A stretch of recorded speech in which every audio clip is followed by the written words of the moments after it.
बहरहाल देखिए 45 साल राजनीति में युवा उम्र मानी जाती है। गजब के जुझारू, शानदार वक्ता, जनसंपर्क के धनी और मेहनत ऐसी जो पार्टी को उस मुकाम पर लाकर खड़ा कर दे जहां से पीछे मुड़कर कभी देखा नहीं। कठिन परिश्रम जिस तरीके से उन्होंने किया, आखिर पायलट की स्टोरी बुक क्या कहती है, उनसे जुड़ी हुई कुछ कहानियां आपके लिए, देखिए जरा। इसलिए मैं आपसे भी आग्रह करता हूं, देशवासियों से एकजुट होकर नौजवानों का साथ दें। सचिन पायलट सियासत की सीढ़ियां कतई नहीं चढ़ना चाहते थे। विरासत में राजनीति जरूर मिली, लेकिन सचिन इसे कभी अपनी पहचान नहीं बनाना चाहते थे। पिता के पॉलिटिकल कद का उन्होंने कभी भी इस्तेमाल नहीं करना चाहा। पिता के रहते हुए कभी भी सचिन ने राजनीति में आने के संकेत नहीं दिए, क्योंकि उनकी ख्वाहिश थी कि वो एयरफोर्स में फ्लाइंग ऑफिसर बने। अपनी ख्वाहिश को पंख लगाने के लिए सचिन ने चोरी चुपके पढ़ाई के दौरान ही निजी पायलट का लाइसेंस ले लिया। चोरी चुपके इसलिए क्योंकि उन्होंने अपने लाइसेंस के बारे में ना तो पिता राजेश पायलट को बताया और ना ही मां रमा पायलट को। सचिन ने यह लाइसेंस 1995 में अमेरिका से लिया था। दुनिया की कोई ताकत हमारे को नहीं रोक पाएगी। राजनीति में कभी सचिन पायलट ने उसूलों से समझौता नहीं किया, इसलिए तल्ख तेवर के लिए जाने जाते हैं, लेकिन साथ ही युवाओं के लिए हीरो, आदर्श और मोटिवेशनल वक्ता के रूप में भी लोकप्रिय हैं। ऐसा कहा जाता है कि जब मंच से पायलट विरोधियों के खिलाफ हुंकार भरते हैं तो तालियों की गड़गड़ाहट दूर तक सुनाई पड़ती है। मैं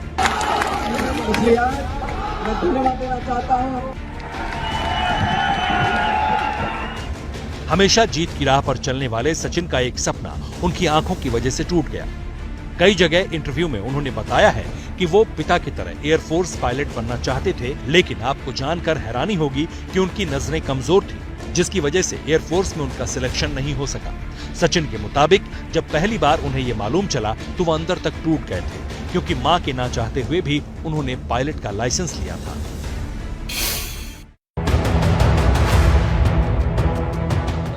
सचिन पायलट ने हमेशा हर मंच से कहा कि राजनीति कोई सोने का कटोरा नहीं जिसे कोई आगे बढ़ा दे। इस क्षेत्र में आप विरासत के जरिए आ जरूर सकते हैं, मगर जगह तो आपको खुद ही बनानी पड़ेगी। 20 साल पहले सियासत का सफर शुरू करने वाले सचिन का जब पायलट बनने का सपना टूटा तो दूसरा विकल्प उनके सामने कॉर्पोरेट सेक्टर था। अमेरिका के पेंसिल्वेनिया यूनिवर्सिटी के वार्टन स्कूल में MBA करने के बाद वो मल्टीनेशनल कंपनी में नौकरी करना चाहते थे। वो एक सफल बैंकर की भूमिका अदा करना चाह रहे थे, लेकिन जिंदगी में इत्तेफाक कुछ ऐसा हुआ कि सचिन पायलट को हिंदुस्तान वापस लौटना पड़ा। पिता कांग्रेस के दिग्गज नेता थे, मां रमा पायलट ने भी राजनीति में कदम रख दिए थे। सचिन पायलट चाहते तो पॉलिटिक्स को अपना करियर बना सकते थे, लेकिन उन्होंने ऐसा नहीं किया। गाजियाबाद के MIT कॉलेज से मार्केटिंग में डिप्लोमा करने के बाद सचिन ने अपने करियर की राह को अलग दिशा दी। वो गुरुग्राम गए, जनरल मोटर्स में नौकरी मांगी और 2 साल लगातार सचिन पायलट ने वहां काम किया। तभी उन्हें एहसास हुआ कि MBA करना करियर के लिए बेहद जरूरी है। माँ, पिता भी सचिन के इस फैसले से खुश हुए और उन्हें पढ़ाई के लिए अमेरिका भेज दिया। 11 जून 2000 ये तारीख सचिन पायलट के निजी और सार्वजनिक जीवन को 180 डिग्री एंगल पर बदलने वाली थी। अमेरिका में पढ़ाई कर रहे सचिन ने कभी सोचा भी नहीं था कि उनके जीवन में इतना बड़ा हादसा हो जाएगा। पिता राजेश पायलट की सड़क हादसे में मौत हो गई। तत्काल उन्हें विदेश से पढ़ाई छोड़नी पड़ी। देश लौटे तो सामने पिता की विरासत थी। खुद सचिन पायलट ने कहा कि पिता के निधन के बाद जिंदगी बदल गई। सोच समझकर राजनीति में आया, कांग्रेस का दामन थामा।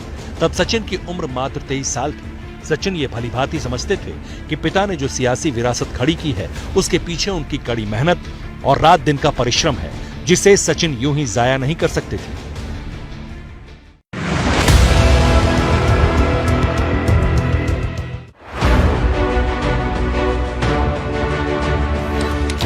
सचिन पायलट के पिता राजनीति में आने से पहले एयरफोर्स में स्क्वाड्रन लीडर थे। 1971 में पाकिस्तान के साथ जंग लड़ी, दुश्मनों के दांत खट्टे किए, मगर जब जंग से वापस लौटे तो सियासी गलियारों में कदम रखने का मन बना लिया, लिहाजा एयरफोर्स की नौकरी छोड़ दी। 1979 में चुनावी दौर था।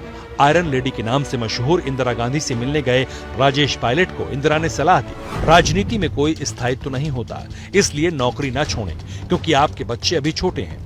इस पर सचिन के पिता ने तपाक से कहा, मैं सिर्फ श्रीमती गांधी का आशीर्वाद लेने आया हूं, सलाह नहीं।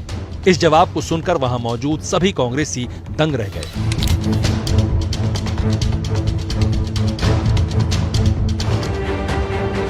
हुआ यूं कि सचिन के पिता राजेश पायलट के जवाब से इंदिरा गांधी बेहद प्रभावित हुई। निडर, निर्भीक और बेझिझक अपनी बात रखने वाले युवा स्क्वाड्रन लीडर को इंदिरा गांधी ने राजस्थान के भरतपुर से टिकट दे दी। सचिन के पिता का असली नाम राजेश्वर प्रसाद बिधूड़ी था, जिनका जन्म तब के जिला गाजियाबाद के वेदपुरा गांव में गुर्जर परिवार में हुआ था। जब भरतपुर से वो पर्चा दाखिल कर रहे थे, तभी कार्यकर्ताओं ने उनसे गुजारिश की, बोले अपने नाम के आगे पायलट लगा ले। जननायक राजेश ने गुहार सुनी और राजेश पायलट नाम से पर्चा भरा। राज परिवार को हराया तो राजेश पायलट जिंदाबाद के नारे लगे और फिर इसी सरनेम के साथ सचिन पायलट की भी पहचान बनी।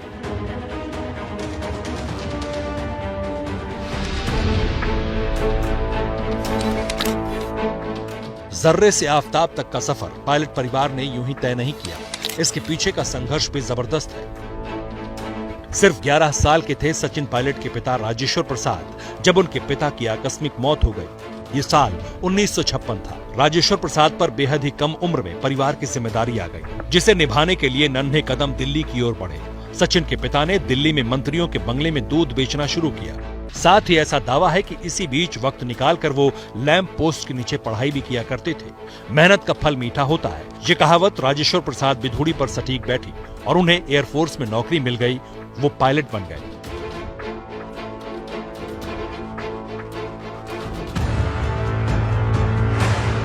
सचिन पायलट अपने पिता से बेइंतहा प्यार करते थे। वो अपनी हर बात मां पिता से खुलकर करते थे। युवाओं के बीच लोकप्रिय पिता राजेश पायलट अपने बेटे के साथ जब भी मौका मिलता खूब बातें करते।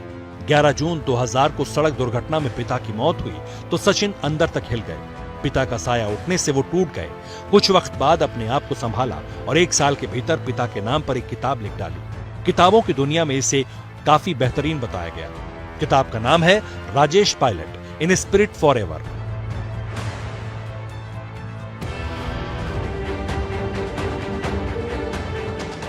सचिन पायलट का सियासी सफर जितना दिलचस्प है, निजी जिंदगी उतनी ही फिल्मी है।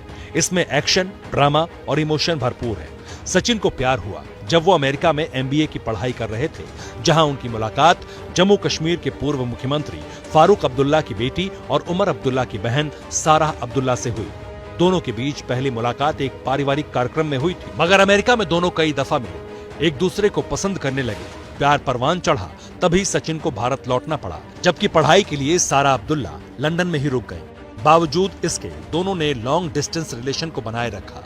आखिरकार दोनों ने अपने अपने परिवार में शादी को लेकर बातें की।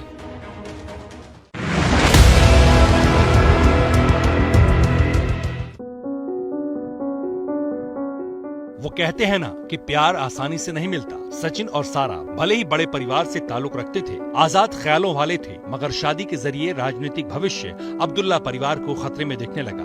मगर प्यार तो प्यार था। सचिन और सारा एक दूसरे के होने की जिद पर अड़ गए। शुरुआत सारा ने की, माँ को अपने दिल की बात बताई। सचिन से अमेरिका में सारा की माँ मिली तो उनकी मुस्कुराहट पर फिदा हो गई थी। अब बारी सचिन की थी। उन्होंने माँ रमा पायलट को अपनी लव स्टोरी सुनाई। बावजूद इसके दोनों परिवारों ने शादी से इनकार कर दिया।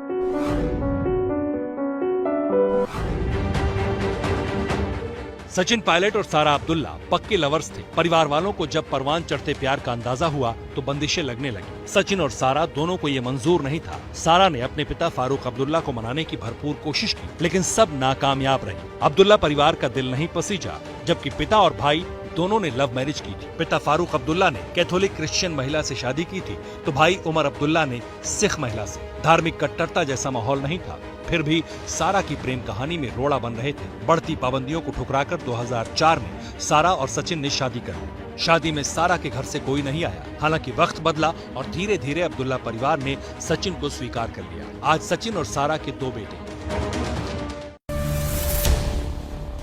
10 फरवरी 2002 ये वो तारीख थी जब सचिन पायलट की जिंदगी पूरी तरह से टर्न ले रही थी। 10 फरवरी को पिता के जन्मदिन के मौके पर कांग्रेस पार्टी में शामिल हुए। 2 साल की भाग दौड़ के बाद 2004 के लोकसभा चुनाव में दौसा से किस्मत आजमाई तो 26 साल के सचिन पायलट का उनके चाहने वालों ने शानदार स्वागत किया। रिकॉर्ड तोड़ वोट से जीत हासिल की। सबसे युवा सांसद बने। कांग्रेस के सबसे कम उम्र वाले नेता बने। इसके बाद उन्होंने कभी पीछे मुड़कर नहीं देखा। युवा उन्हें देखने के लिए बेचैन हो जाते। शानदार वक्ता को सुनने के लिए सैकड़ों की भीड़ कहीं भी जमा हो जाती थी। इसके साथ साथ उनकी पहचान मोटिवेशनल स्पीकर के तौर पर भी बनती गई।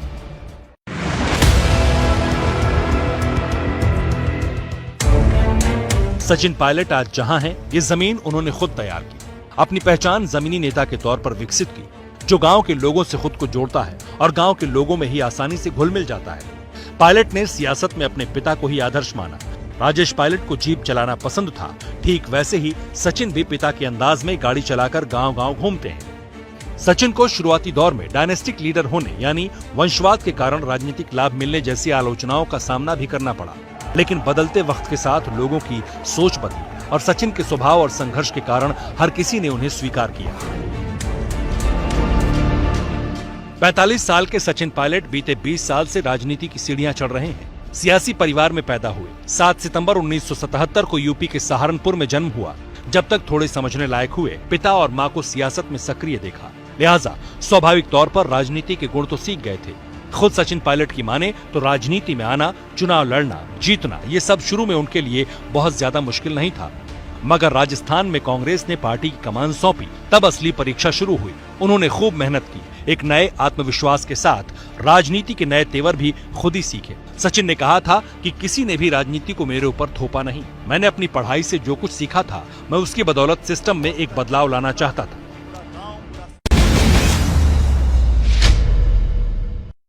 दौसा और अजमेर से सांसद रहे सचिन पायलट फिलहाल टोंक से विधायक हैं। चेहरे पर हमेशा मुस्कान लिए जनता से मिलना ही उनकी पहचान है। मगर आप जानकर हैरान हो जाएंगे इस मुस्कुराहट के पीछे की वजह। दरअसल पिता के बाद वो दलाई लामा को अपना आदर्श मानते हैं। अखबार को दिए एक इंटरव्यू में उन्होंने कहा था, मैं दलाई लामा का सम्मान करता हूँ क्योंकि वो बीते 50 सालों से मुस्कान के साथ जी रहे हैं। सचिन का मानना है कि किसी भी व्यक्ति की असली ताकत वो होती है जब कोई व्यक्ति आपके साथ 30 सेकंड भी बिताता है तो आपके अंदर विनम्रता, धैर्य और चेहरे पर मुस्कान रहे। दलाई लामा इसी मुस्कान की बदौलत लोगों से मिलते वक्त उन्हें सहज कर देते हैं। सचिन पायलट इसी वजह से दलाई लामा के फैन। सचिन पायलट के केंद्र सरकार में मंत्री बनने की कहानी भी बहुत दिलचस्प है। बकौल गहलोत आरक्षण आंदोलन में गोली चलने से 74 गुर्जरों की मौत हो गई। गुर्जर और मीणा के बीच जातीय संघर्ष चल रहा था।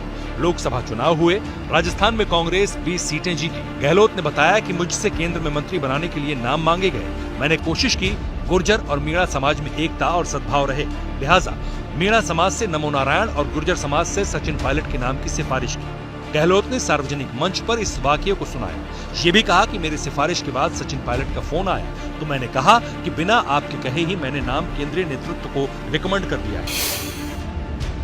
सचिन पायलट अपनी सेहत को लेकर काफी सजग रहते हैं। क्या खाना है, कब खाना है, कितना खाना है, इसको लेकर भी वो बेहद संजीदा व्यक्ति हैं। चुनाव के दौरान पूरी कोशिश करते हैं कि फल और जूस पीते रहें। सचिन पायलट का डेली रूटीन चाहे जितना भी बिजी हो, वो हर रोज योग और कसरत करना नहीं भूलते। सचिन को गीत संगीत सुनना और फिल्में देखना भी पसंद है। उनका पसंदीदा खेल क्रिकेट है।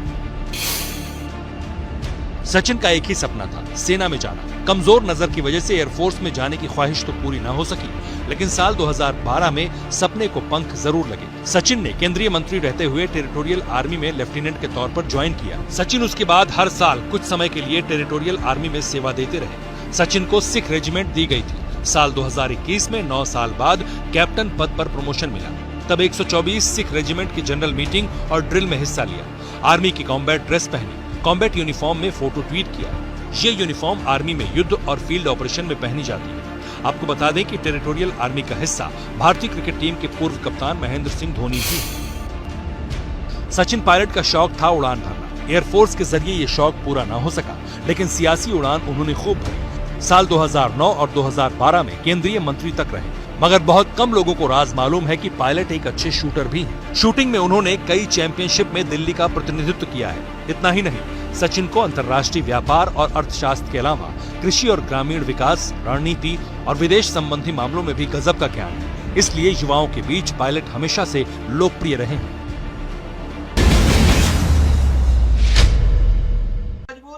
क्या मजबूरी है मेरी, बताइए।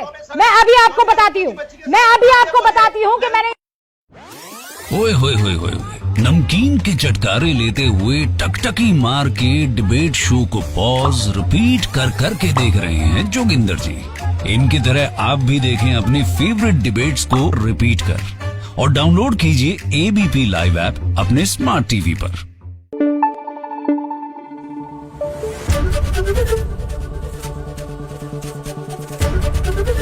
एबीपी न्यूज आपको रखे आगे।